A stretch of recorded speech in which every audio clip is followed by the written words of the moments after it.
السلام علیکم ورحمۃ اللہ وبرکاتہ جناب، آج ہم آئے ہیں روشن شہر یعنی مدینہ المنورہ۔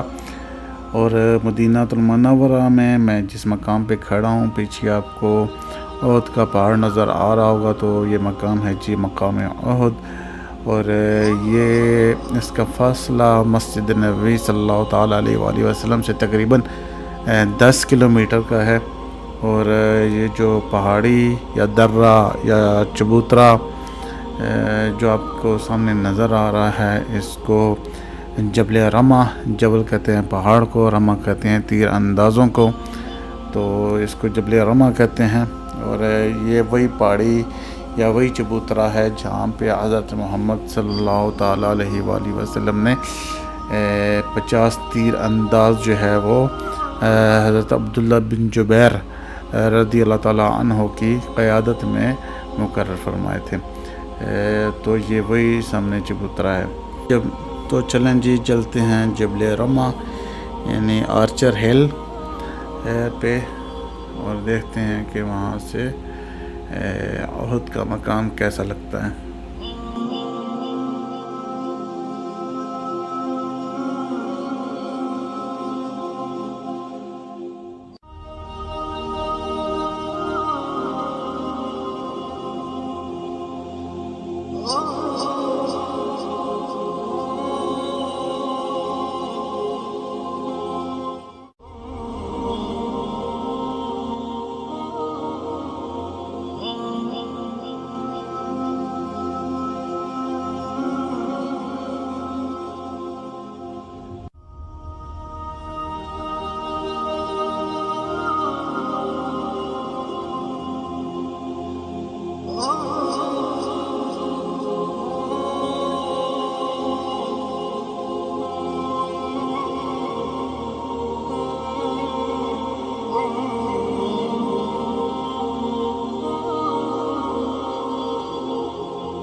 جی، ہم تقریباً آرچر ہل کے اوپر پہنچنے والے ہیں۔ آرچر ہل کہہ لیں یا جبل رمہ یا تیر اندازوں کی پہاڑی، تو اس پہ ہم آلموسٹ پہنچ چکے ہیں۔ یہ وہی پہاڑی ہے جس پہ حضرت محمد صلی اللہ تعالیٰ علیہ وآلہ وسلم نے 50 تیر انداز جو ہے وہ مقرر فرمائے تھے۔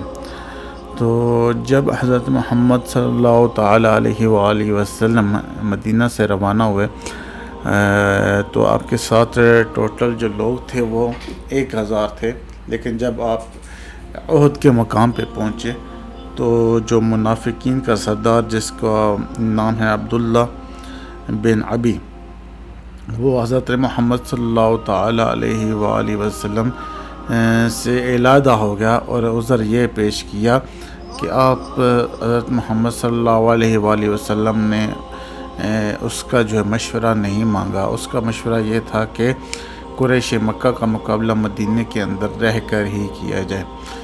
تو اس نے یہ عذر بنا کر جو ہے آپ صلی اللہ علیہ وسلم کا ساتھ دینے سے انکار کر دیا۔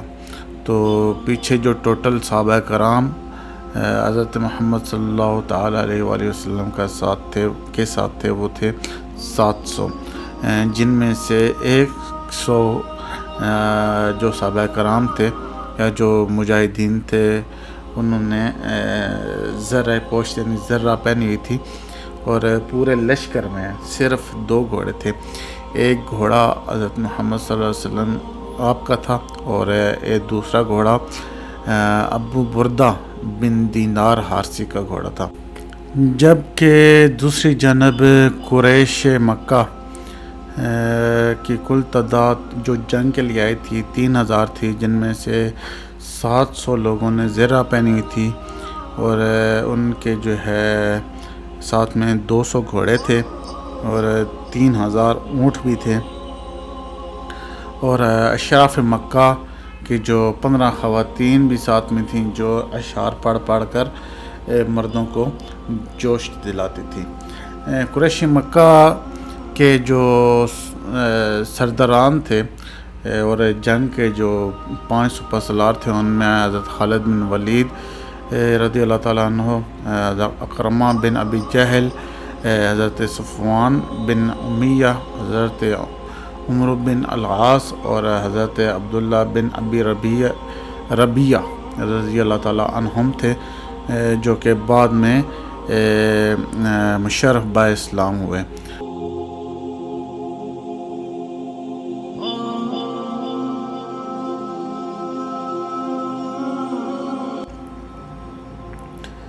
اسی جنگ احد میں حضرت حمزہ رضی اللہ تعالیٰ عنہ، جو کہ حضرت محمد صلی اللہ علیہ وسلم کے چچا بھی تھے، ان کو شہید کر دیا گیا۔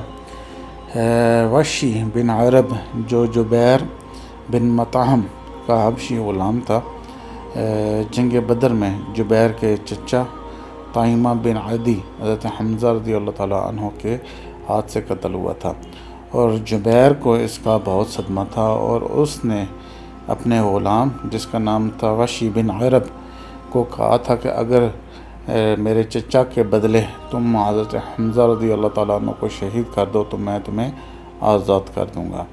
اور جب قریش مکہ جنگ احد کے لیے روانہ ہوئے تو وحشی بھی ان کے ساتھ روانہ ہوا۔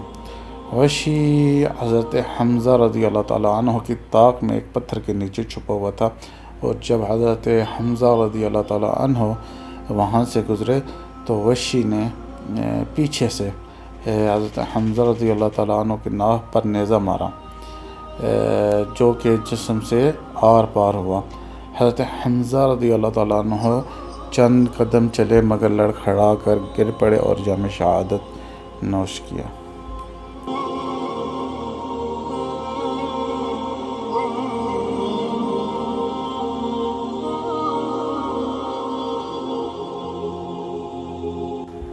اسی غزوہ احد میں حضرت حنظلہ رضی اللہ تعالیٰ عنہ کو غسیل الملائکہ کا خطاب بھی ملا، یا غسیل الملائکہ کے لقب سے مشہور بھی ہوئے۔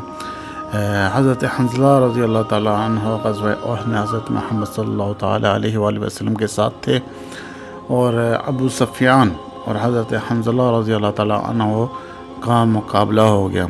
حضرت حنظلہ رضی اللہ تعالیٰ عنہ نے دوڑ کر ابو سفیان پر وار کرنا چاہا، لیکن پیچھے سے شداد بن اسود نے ایک وار سے حضرت حنظلہ رضی اللہ تعالیٰ عنہ کو شہید کر دیا۔ نبی کریم صلی اللہ تعالیٰ علیہ وآلہ وسلم نے فرمایا، میں نے فرشتوں کو دیکھا کہ حنظلہ کو ابر کے پانی سے چاندی کے برتنوں میں غسل دے رہے ہیں۔ ان کی بیوی سے دریافت کرنے پہ معلوم ہوا کہ حالت جنابت میں ہی حضرت حنظلہ رضی اللہ تعالیٰ عنہ جہاد کے لیے روانہ ہو گئے تھے اور اسی حالت میں شہید ہوئے۔ جس روز حضرت حنظلہ رضی اللہ تعالیٰ عنہ شہید ہوئے، اسی شب یعنی رات کو ان کی بیوی نے یہ خواب دیکھا تھا کہ آسمان کا ایک دروازہ کھلا اور حضرت حنظلہ رضی اللہ تعالیٰ عنہ اس میں داخل ہوئے، اور داخل ہونے کے بعد وہ دروازہ بند کر لیا۔ بیوی اس خواب کی تعبیر سمجھ گئی تھی کہ حضرت حنظلہ رضی اللہ تعالیٰ عنہ اب اس عالم سے رخصت ہونے والے ہیں۔ اسی وجہ سے حضرت حنظلہ رضی اللہ تعالیٰ عنہ کو غسیل الملائکہ کے لقب سے مشہور ہوئے۔ اور یہ جو مسجد آپ دیکھ رہے ہیں، یہ مسجد کا نام ہے، اس مسجد کا نام ہے جامعہ سید الشہداء۔ یہ مسجد بعد میں بنائی گئی، اور آپ صلی اللہ تعالیٰ علیہ وسلم کے ٹائم پہ یہ مسجد نہیں تھی، ٹھیک ہے۔ اور یہ ہے جی سامنے سید الشہداء، مقبرہ سید الشہداء، شہداء احد، یعنی مقبرہ عربک کا ورڈ ہے جس کے معنی ہے جی قبرستان، اور شہداء احد جس میں شہداء احد مدفن ہے۔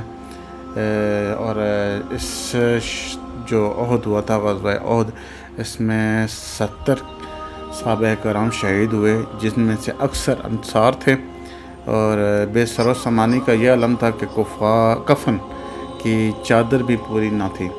چنانچہ مصعب بن عمیر رضی اللہ تعالیٰ عنہ کے ساتھ یہی واقعہ پیش آیا کہ کفن کی چادر اس قدر چھوٹی تھی کہ سر اگر ڈھانپا جاتا تو پاؤں والی جگہ جو ہے وہ کھل جاتی تھی۔ تو حضرت محمد صلی اللہ علیہ وسلم نے یہ ارشاد فرمایا کہ سر ڈھانپ دو اور پاؤں والی جگہ پہ ازہر یعنی گھاس ڈال دو۔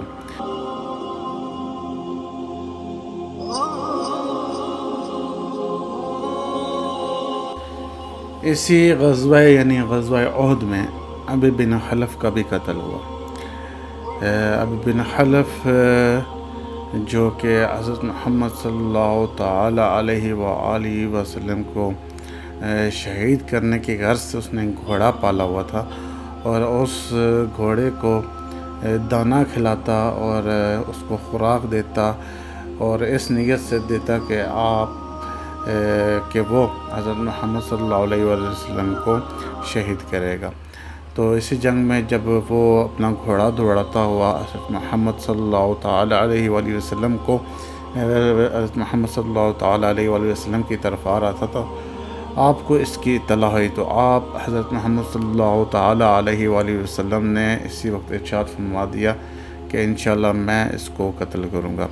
تو جب وہ آپ صلی اللہ علیہ وسلم کی طرف پڑھا تو صحابہ کرام نے اجازت چاہی کہ ہم اس کا کام تمام کریں، لیکن آپ صلی اللہ علیہ وآلہ وسلم نے فرمایا کہ قریب آنے دو۔ جب وہ قریب آیا تو حضرت محمد صلی اللہ تعالی علیہ وآلہ وسلم نے حضرت حارث بن سمہ یا سمہ رضی اللہ تعالیٰ عنہ سے نیزہ لے کر اس کی گردن پہ ایک گھرونٹ یا خراش ڈالی، اس کی طرف پھینکا، جس نے اس کی گردن پہ صرف خراش ڈالی، جس سے وہ بلبلا اٹھا اور چلاتا ہوا واپس ہو کر کہنے لگا کہ خدا کی قسم محمد صلی اللہ تعالی علیہ وآلہ وسلم نے مجھے مار ڈالا۔ لوگوں نے یہ کہا کہ یہ تو ایک معمولی سی خراش یا گھرونٹ ہے، کوئی کاری زخم نہیں جس سے تو اس قدر چلا رہا ہے۔ تو ابی بن حلف نے کہا کہ تم کو معلوم نہیں، مجھے محمد صلی اللہ علیہ وآلہ وسلم نے مکہ میں ہی کہا تھا کہ میں تجھے قتل کر دوں گا۔ تو یہ جو منظر آپ دیکھ سکتے ہیں پیچھے جہاں شہدائے احد دفن ہے، چھوٹی سی آپ کو دیوار نظر آ رہی ہوگی، یہ وہ مقام ہے مقبرہ شہدائے احد کے اندر۔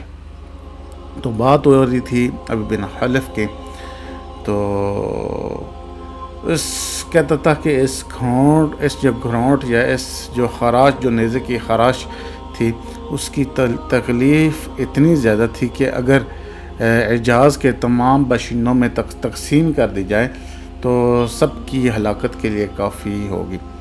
اور کہا جاتا ہے کہ اس خراش کا اتنا زیادہ اس کے درد اور اتنی زیادہ تکلیف تھی کہ ابی بن حلف مکہ کے قریب ایک علاقہ صرف یا صراف کا ایریا ہے جہاں پہ پہنچ کر اس کی موت ہو گئی تھی۔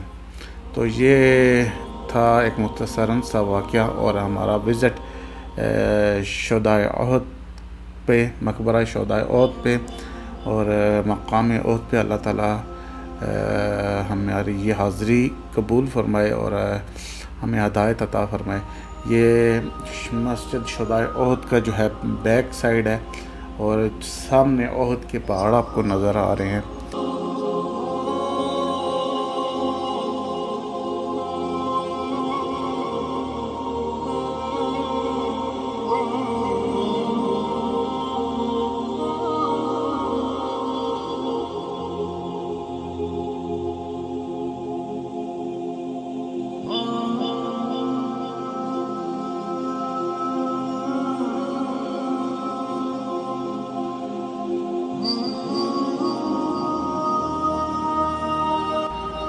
اور اگر آپ کو یہ واقعہ ڈیٹیل میں سننا ہے تو نیچے میں ڈسکرپشن میں لنک دے دوں گا، آپ وہاں سے جا کے سن سکتے ہیں، اور پورا واقعہ جو ہے اس کے پیچھے کیا عوامل تھے، اور پورا واقعہ جو ہے وہاں پہ جا کے ڈیٹیل سے وہ واقعہ سن سکتے ہیں۔ امید کرتا ہوں کہ آپ کو یہ والی ویڈیو پسند آئی ہوگی. اگر پسند آئی ہے تو لائک کریں, چینل کو سبسکرائب کریں. انشاءاللہ بہت جلد غار حرا کی جو ہے میں کیسے نیچے سے اوپر آیا اور ہمارا وزٹ کیسا تھا وہاں پہ, کوشش کروں گا کہ غار حرا کی 360 ڈگری کی ویڈیو بھی اپلوڈ کروں تاکہ آپ اس کے ارد گرد کیسا دکھتا ہے وہ تمام مناظر دیکھ سکیں. تو نیکسٹ ویڈیو تک خدا حافظ, اپنا خیال رکھیں. جزاک اللہ خیر. السلام علیکم ورحمۃ اللہ وبرکاتہ.